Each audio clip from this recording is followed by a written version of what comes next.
PR মানে হচ্ছে permanent restlessness. বাংলাদেশে যদি সবসময় অনৈক্য থাকে, অস্থিতিশীলতা থাকে, তাহলে শেখ হাসিনার মতো আরেকটা ফেসিস্টের উদয় হতে পারে এবং তাদের মধ্য দিয়ে তাদের সমস্ত স্বার্থ আদায় হতে পারে। তাহলে 56% জনগণ যদি পিআর কি সেটা নাই বুঝে 70% আপনারা কোথায় পেলেন যে পিআর চায়? এই সমস্ত বিভ্রান্তিকর বক্তব্য দিয়ে জাতিকে বিভ্রান্ত করা ঠিক নয়। যাদের উদ্দেশ্যে বলছি তারা নিশ্চয়ই বুঝতে পারছে। এই যে নির্বাচন দেওয়ার এখতিয়ার নাকি এ সরকারের নাই, তো নির্বাচন দেওয়ার এখতিয়ার কার আছে? নির্বাচন দেওয়ার এখতিয়ার কি কোনো একটি রাজনৈতিক দলের আছে? কোন আইনে নির্বাচন হবে? বড় নেতা এই বক্তব্যটা দিয়েছেন, আমি এটা আমলে নিয়েছি। বলে যে নির্বাচন হতে হবে সেটা বলা আছে, কিন্তু পিআরে হবে না কোন পদ্ধতি হবে সেটা নাকি বলা নাই সংবিধানে। তো এতদিন আমার পাশে বসছিলেন, আমি মনে করছিলাম কিছু জ্ঞান অর্জন করেছেন। পিআরের মধ্য দিয়ে মার্কাকে যদি ভোট দেওয়া হলো, সেই দল কাকে এমপি নির্বাচিত করবে জনগণ জানবে না, জানবে সেই দলের সুপ্রিম লিডার, প্রেসিডেন্ট সেক্রেটারি অথবা মজলিসে শুরা। পিআরএ কে এমপি হবে সেটা যদি দলের প্রেসিডেন্ট সেক্রেটারি ঠিক করে, দলের স্ট্যান্ডিং কমিটি ঠিক করে, তাহলে তাদেরকেই নমনম করলে হলো, আর কাউকে তো দরকার নাই, এমপি হয়ে যাবে। জনগণ কোথায় এখানে? আমরা সরাসরি নির্বাচনের জন্য সেই 1970 থেকে যুদ্ধ করছি, যে এক ব্যক্তি এক ভোট, পার হেড এক ভোট, যার মাধ্যমে বাংলাদেশ সৃষ্টি হলো। সেই ব্যবস্থাকে আমরা অস্বীকার করার জন্য আবার পিআরের নামে স্বৈরতান্ত্রিক পদ্ধতি উদ্ভাবন করতেছি। এখানে দলীয় স্বৈরতন্ত্র প্রতিষ্ঠিত হবে এবং ব্যক্তি স্বৈরতন্ত্র আবার প্রতিষ্ঠিত হবে।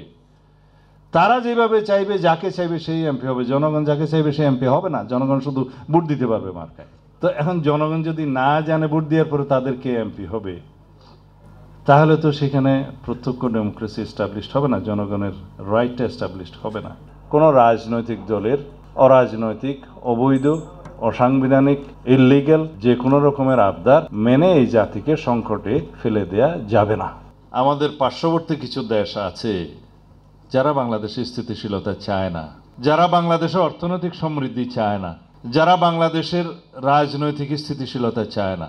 অনেক লম্বা বক্তব্য অনেক জায়গায় অনেক বিশিষ্ট লয়াররা বিভিন্নভাবে দিয়েছে।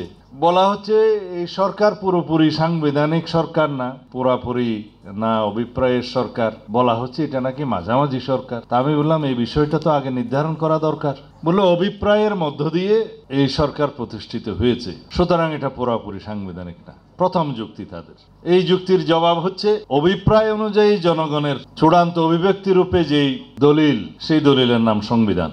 কিন্তু সেই অভিপ্রায়টা যতক্ষণ পর্যন্ত সংবিধান হিসেবে প্রকাশিত না হবে, গৃহীত না হবে, ততক্ষণ পর্যন্ত সেটা অভিপ্রায় হলো এখানের ওখানের প্রেস ক্লাবের গুলিস্তানের।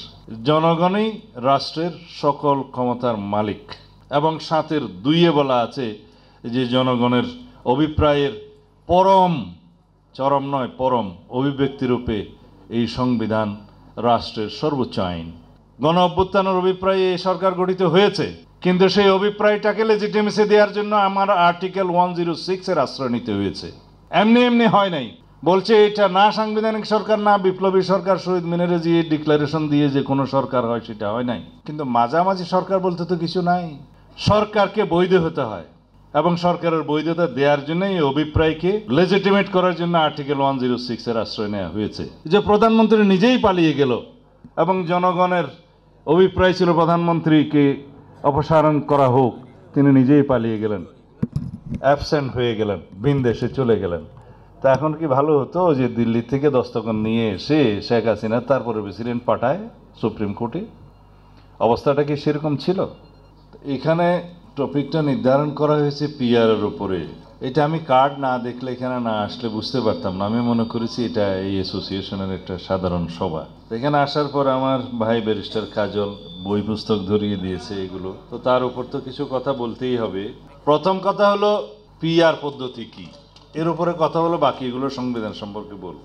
আমার কাছে আজ পর্যন্ত যা জানা ছিল প্রপোর্শনাল রিপ্রেজেন্টেশন সিস্টেমে নির্বাচন, ইন শর্ট পিআর পদ্ধতি বলে। কিন্তু সারা পৃথিবীতে যেখানে পিআর পদ্ধতি বিভিন্ন প্রক্রিয়া এবং বিভিন্ন আদলে বিভিন্নভাবে চালু আছে, তাদের অভিজ্ঞতা দিয়ে যেটা বলা যায়, পিআর মানে হচ্ছে পার্মানেন্ট রেস্টলেসনেস, যেটার সর্বশেষ অভিজ্ঞতা হচ্ছে নেপাল। ব্যারিস্টার কাজল পৃথিবীর বিভিন্ন দেশে যেখানে পিআরের অভিজ্ঞতা আছে তার একটা গবেষণাধর্মী, একটা বিশ্লেষণধর্মী বক্তৃতা দিয়েছেন। আমরা খুব সমৃদ্ধ হয়েছি। তাতে করে দেখা যায় কোথাও কোথাও 1-1.5 বছর লেগে যায় শুধু সরকার গঠন করতে ইলেকশনের পরে, এবং কোনো রকমে সরকার গঠন করতে পারলেও সেই সরকারের স্থায়িত্ব হয়তো কয়েক মাস বা 1 বছর 1.5 বছর হয়। তো বাংলাদেশে এটা কারা চালু করতে চাচ্ছেন, তাদের পিছনের উদ্দেশ্য কি? একটা উদ্দেশ্য তো অবশ্যই আছে, যাতে কিছু সিট বেশি পায়, কিন্তু আরেকটা উদ্দেশ্য আছে, বাংলাদেশে সবসময় যেন অস্থিতিশীল পরিস্থিতি থাকে এবং সরকার ব্যবস্থায় স্থিতিশীলতা না আসে, এবং কখনো বাই মেজরিটি কোনো পার্টি ইলেকশন না, সরকার গঠন না করতে পারে। তাতে কাদের লাভ? লাভ হলো বাংলাদেশে সবসময় অস্থিতিশীল পরিস্থিতি থাকলে যারা লাভজনক পর্যায়ে থাকবে তাদের লাভ।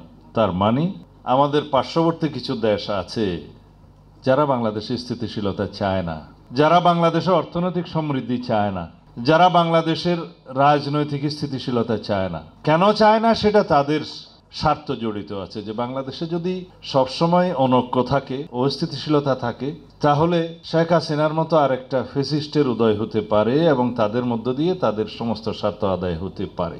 অথবা দুর্বল সরকারের কাছে যা কিছুই দাবি করা যাবে, সমস্ত দাবি আদায় করা যাবে। তা আমরা কি সেটা চাই? আমাদের জনগণের অভিপ্রায় কি?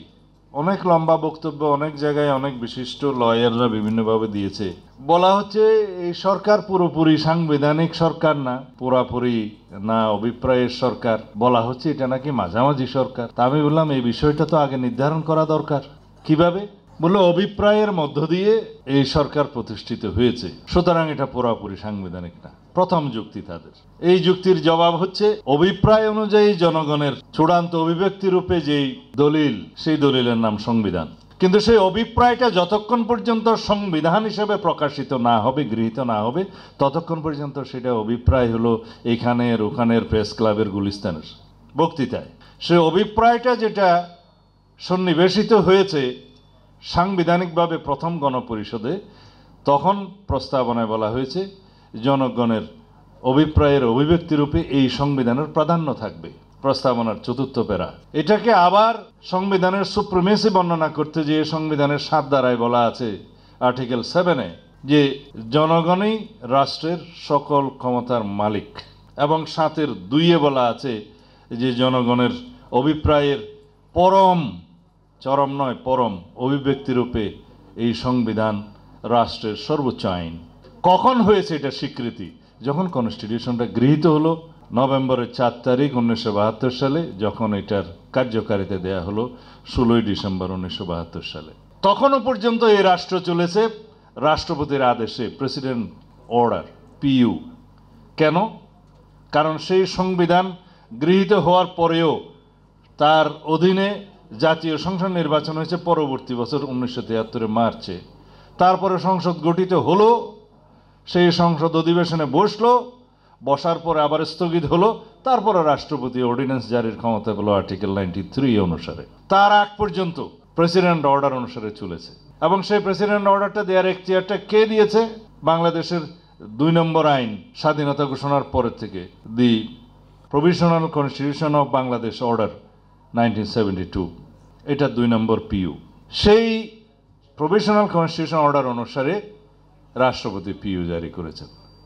কিন্তু এই প্রভিশনাল কনস্টিটিউশন